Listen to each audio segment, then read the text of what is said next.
নমস্কার বন্ধুরা, কেমন আছেন সবাই? আশা করি আপনারা সকলে খুব ভালো আছেন। আজকে আমি আপনাদের সাথে নতুন অভিজ্ঞতা শেয়ার করব।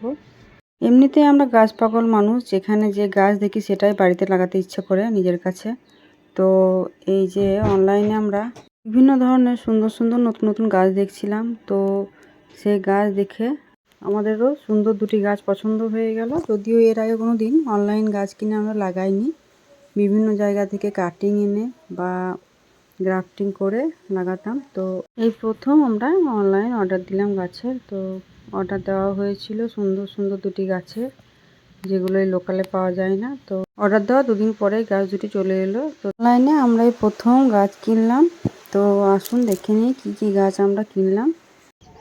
কী গাছ এলো? কস্তুরি ম্যাঙ্গো। দেখি কীভাবে দিয়েছে, দেখি। হ্যাঁ, দেখা যাক কীভাবে দিয়েছে, দেখো। মেঝেতে রাখো, নাহলে তো একদম ইয়ে হয়ে যাবে, হাত ফসকে পড়ে গেলেই তো নষ্ট। কীরকমভাবে দুমড়ে মুছে দিয়েছে দেখো।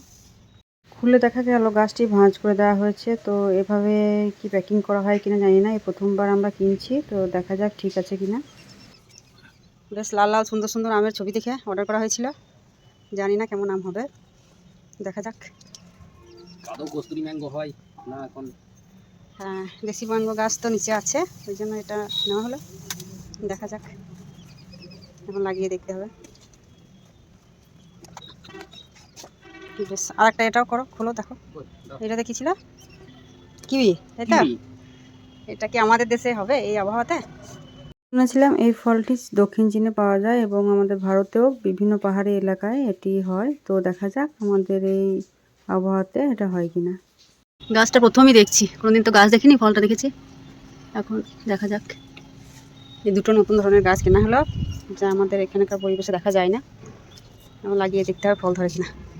দুটো কলম করা আছে। এই গোড়াটা হয়তো দেশি গাছের, এই যে এই জায়গায় কেটে ঢোকানো হয়েছে, আবার এখানে ওটা কেটে ঢোকানো হয়েছে, জানি না কেন। দুই জায়গাতেই গ্রাফটিং করা আছে। মানে ডগাটা হয়তো কস্তুরি ম্যাঙ্গো, গোড়াটা হয়তো দেশি ম্যাঙ্গোর হতে পারে। একে আগে সোজা করতে হবে সাপোর্ট দিয়ে সোজা করব। এটাও কি ওই ধরুন একদম চারা গাছ, বীজ থেকে চারা গাছ কিউইটা? হ্যাঁ, কিউই গাছ, কিন্তু তোমার নেট পট আছে কিনা দেখতে হবে। তো নেট পট সহ লাগিয়ে দিলে আবার বাড়বে না গাছটা। দুটো গাছই কাটা হয়ে গেছে, এই যে ভালো করে মাটি করে ধুয়ে দেওয়া হচ্ছে, যাতে নেট পট আছে কিনা দেখা যায় ভিতরে। ধুয়ে নাও। এটা কিউই গাছ তো নয়, মনে হচ্ছে বীজ থেকে তৈরি এটা। এবার এই বড় আম গাছটাকে দেখতে হবে। শিকড়, হ্যাঁ, নেট পট নেই, এটা সহ লাগানো যাবে। সবটা দিয়ে ফেলা হলো না, কারণ আঁকড়ে ধরে আছে মাটিটাও। 6 মাসের দিয়ে থাকতে দাও। তোমরা সব দোয়া করো যেন গাছটা আমার হয় নাকি। সব করে অর্ডার করেছে আমার বাগান প্রেমী মানুষ, যা কাজ দেখে তাই লাগাবার ইচ্ছা হয়। প্রথম অনলাইনে গাছ কিনে লাগানো হচ্ছে।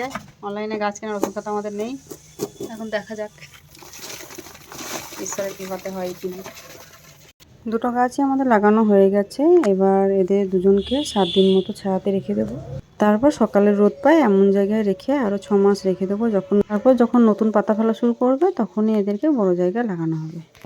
এরপর দুটো গাছে জলও দিয়ে দেওয়া হলো।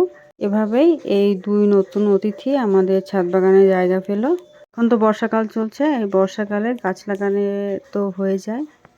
তো আশা রাখছি গাছ দুটি হয়ে যাবে এবং আমরা নতুন ধরনের আম এবং কিউই ফল দেখতে পাবো। তো দেখা যাক কি হয়। এবার নতুন ফল ধরার অপেক্ষায় রইলাম, এবং ফল ধরলে অবশ্যই আপনাদের সাথে শেয়ার করব। তো এই ভিডিওটি আপনাদের কেমন লাগলো অবশ্যই কমেন্টে জানাবেন। ভালো লাগলে অবশ্যই লাইক শেয়ার করবেন, আর আমার পাশে থাকতে অবশ্যই আমার চ্যানেলটি সাবস্ক্রাইব করবেন। ভালো থাকবেন বন্ধুরা, আবারও দেখা হবে নতুন কোনো ভিডিওতে। নমস্কার।